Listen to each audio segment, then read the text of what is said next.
Hey folks, this is Jesse Cope, back with another episode of the American Soul Podcast. Hope y'all are doing well, wherever y'all are, and whatever part of the day you're in. I appreciate y'all giving me a little bit of your time, and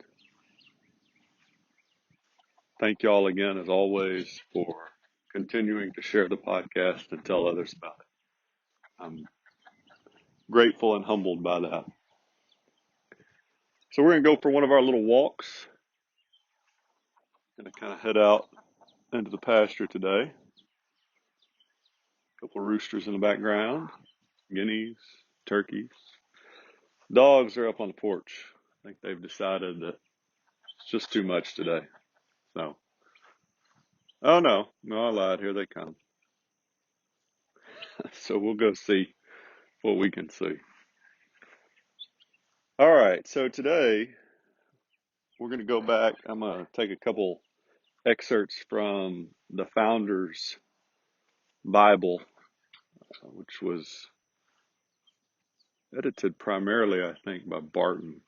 But either way, it's a great resource, folks. Phenomenal resource. I put it up there with God and Country Encyclopedia and also the Patriots Bible. So if you have a chance, I would strongly recommend getting a copy of it. You can get it on Amazon, Barnes and Noble, a number of places. And it has just a number of great resources in it talking about the founding of our country, even before that, and after that, and how blatantly really we're tied to God and to Jesus Christ and the way we were founded and what our founders believed. And so it really helps to push back on this just completely false narrative that we have today from the left about the fact that America is not a Christian nation, because it absolutely is.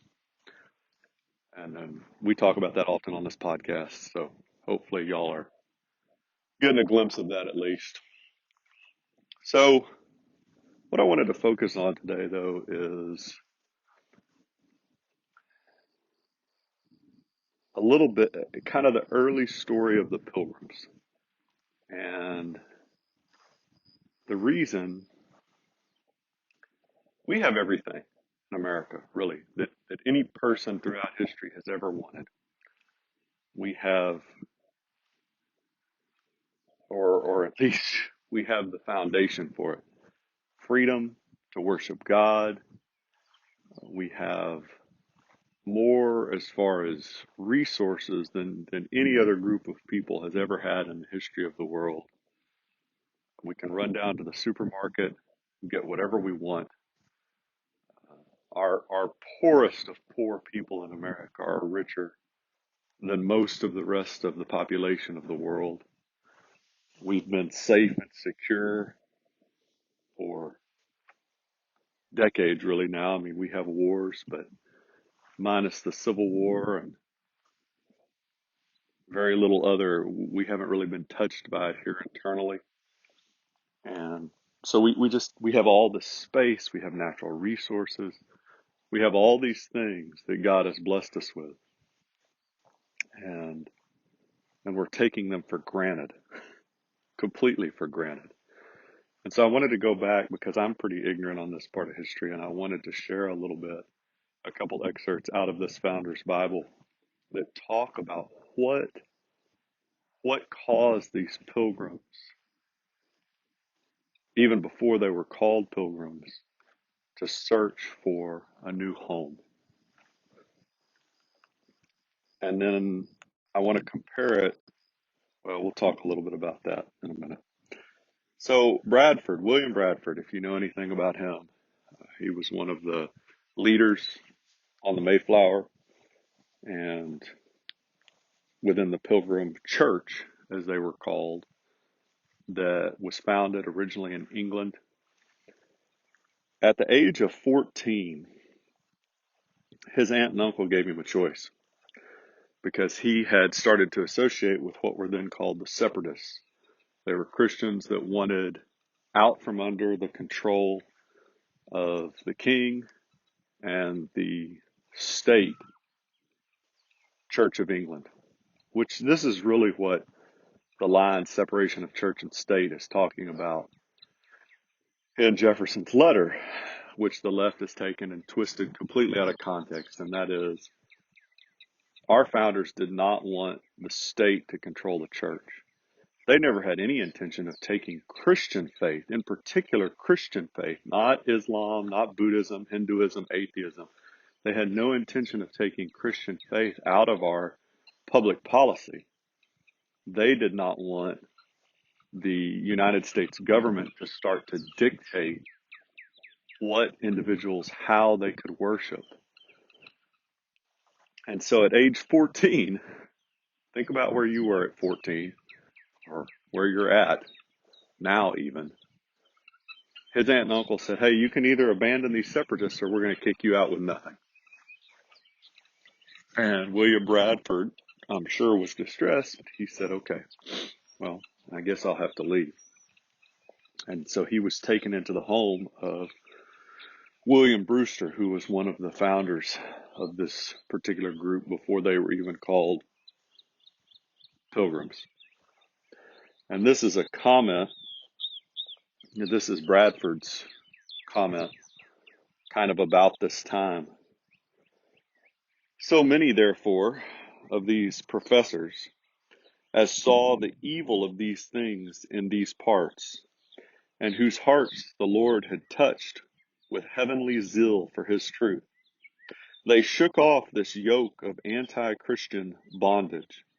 And as the Lord's free people joined themselves by a covenant of the Lord into a church estate in the fellowship of the gospel, to walk in all his ways, made known, or to be known unto them, according to their best endeavors, whatsoever it should cost them, the Lord assisting them, and that it cost them something, this ensuing history will declare. They knew it was going to cost them something, folks, and they knew it was going to cost them something dear. And as you get into this story more and more, you see just how much it did cost them. We'll kind of jump into that. So I'm going to paraphrase a little bit here and kind of skip around, but they created this church and it grew, and it grew to the point where they couldn't avoid being seen by the Church of England and the king anymore. And they began to be persecuted, just hunted. Well, this is Bradford's own quote again. I'll read through that. They could not long continue in any peaceable covenant, and were hunted and persecuted on every side. And their former afflictions were but flea-bitings in comparison to these which now came upon them. For some were taken and clapped up in prison. Others had their houses beset and watched night and day, and hardly escaped their hand. And most were fain to flee and leave their houses and habitations and the means of their livelihood. So because they were Christians who refused to follow the orders of the king and the Church of England, they had their livelihoods taken away, they had their homes, they had everything taken away from them, and they were forced to flee, and yet they still continued to keep their faith. And so the place they looked to go to was Holland. Holland was one of the only places in Europe at this time, if not the only place, where Christians could worship freely without being hunted down by and tortured, raped, killed by their own kings or queens in that country. And we'll talk about that just a little bit at the end if we have time here. And so sometime around 1607, the Pilgrims attempted to leave England, which was illegal. King James wouldn't even let people leave. That's how persecuted. Not only did he force them to adhere to his rulings and the state, the Church of England, he wouldn't even let them leave England. They couldn't even leave, folks. It was illegal for them to even flee to a different country. So they tried, though, and the first attempt, they sold pretty much everything they had, folks, to pay for this trip by ship over to Holland. And they made a deal with this captain. They had to walk 60 miles just to get to the ship. And once they got on the ship, discovered that the captain had double-crossed them and turned them into what they called at the time the searchers. And so they lost everything. A number of their leaders were imprisoned for months. The women and children had nothing. They had no means of providing for themselves. And so when the leaders were finally released after months, they had nothing. And so they knew that they had to try again. And so they did. And so this next time they tried, the men walked again to meet up. They finally found a Dutch captain that they met up with. And the women and the children were put in this little dinghy, for lack of a better word, folks, and they were sent downstream out into the sea. And well, this Dutch captain was a day late. And so they were just sitting out there bobbing in the ocean for a day, seasick, nowhere to go to the bathroom, trapped. And it, oh, by the way, happened to be a tidal area. And so the Dutch captain finally got there. The tide went away. The women and children were stuck. Some of the men had been left on shore. Some of the men had made it to the ship. And then here come the searchers again, armed guards on horse with weapons to arrest these women and children who were obviously a great threat. And so the captain, fearing getting caught himself, left, abandoned them. And so some of the men were on that ship sailing away, watching as their women, their wives, and their children were left behind. There's nothing they could do about it. They couldn't get off the ship. Some of the men did stay with them. And those men and the women and children were arrested by the king and thrown in prison. And in this case, the king had some backlash, apparently, and realized that he couldn't keep women and children locked up because even those who were for the Church of England didn't approve of that. And so he let them out. And after a few weeks, they finally made it. And this was just the first stage, folks. You got to realize that they still had to get on the Mayflower down the road and go to America, where a huge number of them were going to perish. Well, why did they do all this? They did all this because they were not being allowed to worship God. And I can't emphasize this enough, folks. This is not about Islam or atheism or Buddhism or Hinduism. This is about Christianity. They did not want to be controlled by the state, who had been torturing and persecuting people really for centuries, pretending that they were serving God. There's a little vignette that I don't have time to go back to right now, but when they finally got what's called the Geneva Bible, that was the first time in English, as far as I understand, that they had ever been able to read the Bible. Here, we've been able to read the Bible forever, since our founding. And this is the point. I'm going to go ahead and, because we're getting near the end. The point, folks, is we have the Bible. We have not been persecuted. We've had all these blessings from God in our country. We haven't had to fight through the persecution that the Pilgrims did, that our founders, that many of our founders that left, or those founding generations that left. And what have we done? We've wasted it all. We've turned to entertainment. We want to be entertained today. That's our biggest concern. We go watch hours and hours of sports. We watch hours and hours of TV. We're on our phone for hours and hours. And everything almost revolves around sex to one degree or another. So we focus on being entertained. We take all of our blessings for granted. Then we get mad. You go to the coffee shop, or you go to get to a restaurant, or you go to get a burger at a fast food joint or something, or chicken strips or whatever it is. And if they don't have everything exactly the way that you want it, what do? Well, you get mad. You get irritated. Oh, it's putting me out. These people lost everything trying to get to God. They gave up everything. And we already have it, and we're just throwing it away. And if you haven't seen, the current administration just this week is creating a ministry of truth.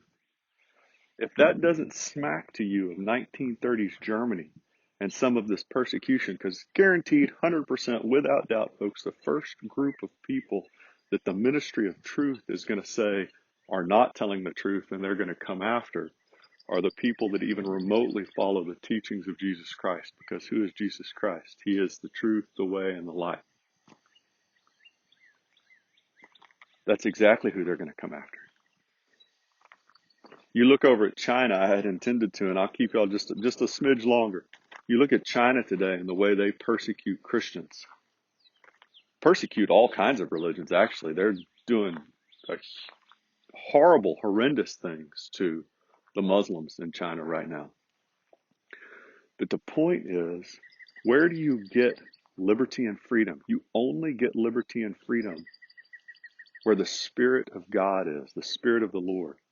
Our founders knew this. Yes, religious freedom, folks. We always talk about this. You don't have to be a Christian in order to be American, but you can't have this republic, which was founded on the teachings of Christ. And even before that, these pilgrims, these people that gave up everything for God and Christ to find a new life where they weren't oppressed and persecuted by the kings and queens of Europe. They gave up everything. We can't have this republic here without a people that are willing to do the same, and we just aren't.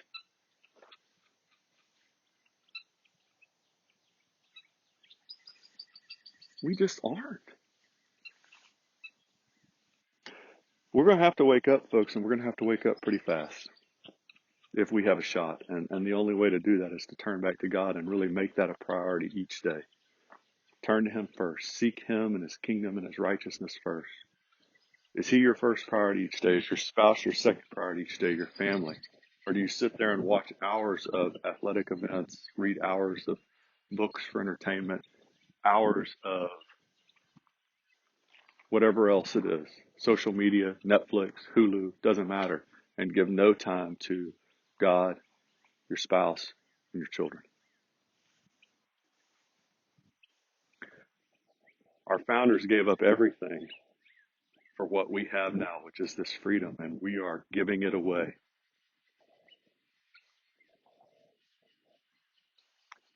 I'll leave y'all be. Thank y'all for joining me, giving me a little bit of your time. God bless y'all. God bless your families. God bless America. Y'all remember Patrick Henry's sphere of influence. You have this huge sphere of influence no matter what you do in your life. Stay-at-home mom, CEO, lawyer, doctor, janitor, custodian, teacher, principal, cashier. It doesn't matter. Whatever it is that you do, plumber, carpenter, baker, candlestick maker, whatever it is, folks, you have the sphere of influence to use that God has given you. Use it. God bless y'all again. We'll talk to y'all real soon. Looking forward to it.